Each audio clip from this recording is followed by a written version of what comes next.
안녕하세요. 한석훈의 중장년 자기성찰 수업입니다. 이 편 수업에서 나의 내면으로 들어가야 할 필요성과 더불어 내면에서 맞닥뜨리게 될 두려운 요소 중 공격성에 관해서 이야기해 봤는데요. 사실 중장년기에 접어들면서 나이 들어가는 자신을 좀 관심을 갖고 살펴본 사람들 중에는 이른바 불혹, 지천명, 이순과 같은 경지에 다다르기는커녕 갈수록 인격적으로 찌그러지고 있는 것만 같은 자신의 모습에 낙담을 본 사람도 적지 않을 거라고 예상합니다.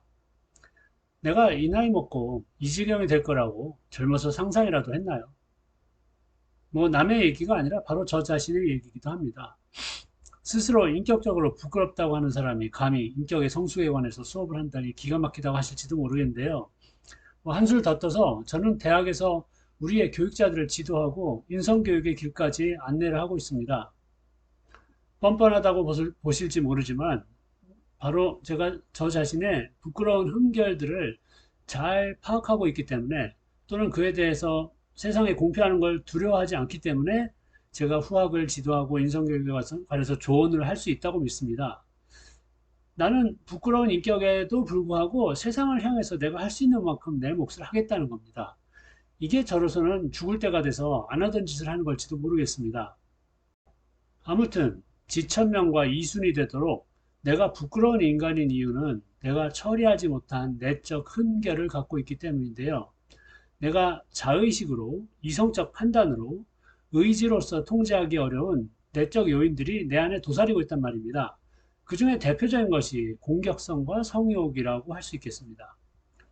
정신분석학의 창시자 프로이트의 이론의 핵심은 바로 우리의 공격성과 섹스에 대한 관심은 사회에 포용되기가 가장 어려운 매우 원초적인 인간의 성질들이어서 아주 쉽게 무의식에 억압되기 때문에, 즉 감춰지고 숨겨지기 때문에 흔히 미발달되고 미성숙한 상태로 남아있게 된다는 말입니다.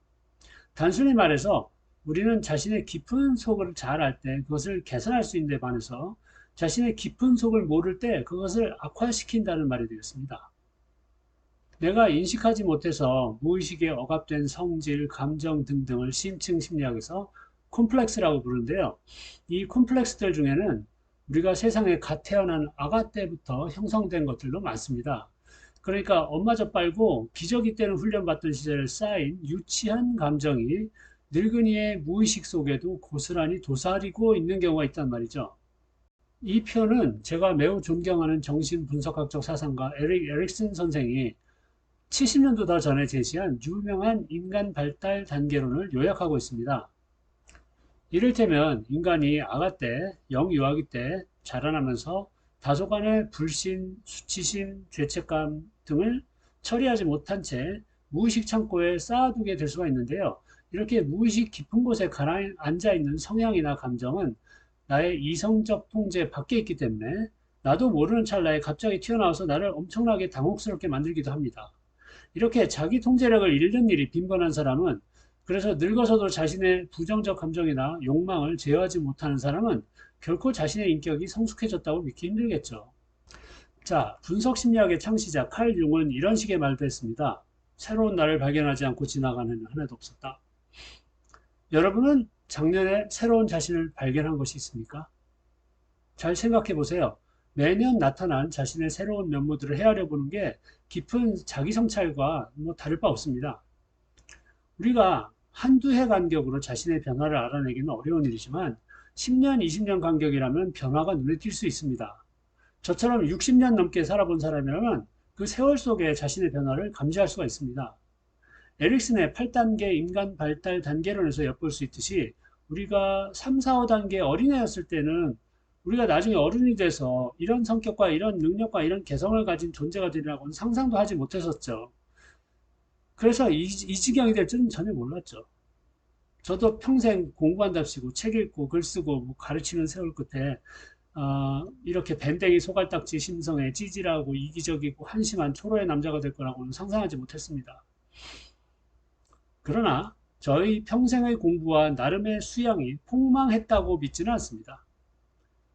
왜냐하면 내가 매년 새로운 나를 발견하면서 이런 경지에도 이르게 되리라고 꿈도 못 꿨으니까요.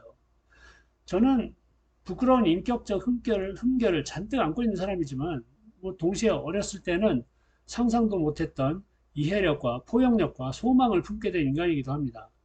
그러니까 나의 인격이란 저 밑바닥에 한심하고 부끄러운 지경에서부터 저 위에 고귀하고 아름다운 경지까지 그 전부를 품고 있다고 하겠고요.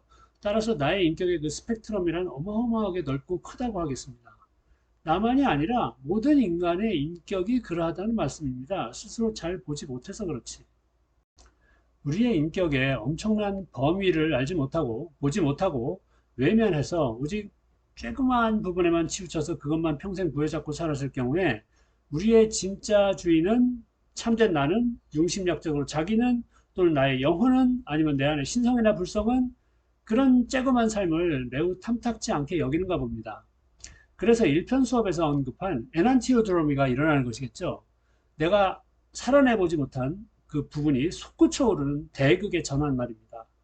거대한 나의 내면 속에서 아직 제대로 드러내고 활용해보지 못한 부분을 일깨워주는 무의식의 강압적이고도 이례적인 개입이 에난티오드로미이겠습니다. 그래서 자신을 제대로 충분히 전인격적으로 살아보지 못한 사람은 죽기 전에 안 하던 짓을 하는 것이겠습니다. 죽을 때가 다 돼서 하는 것보다는 훨씬 일찍 해보는 게 훨씬 좋겠습니다. 그래서 다음번에는 우리 내면의 살아내지 못한 부분들의 손을 뻗는 실질적 방법에 관해서 이번 이야기의 내용은 제 책의 이와 같은 챕터에서 상수하고 있습니다. 감사합니다.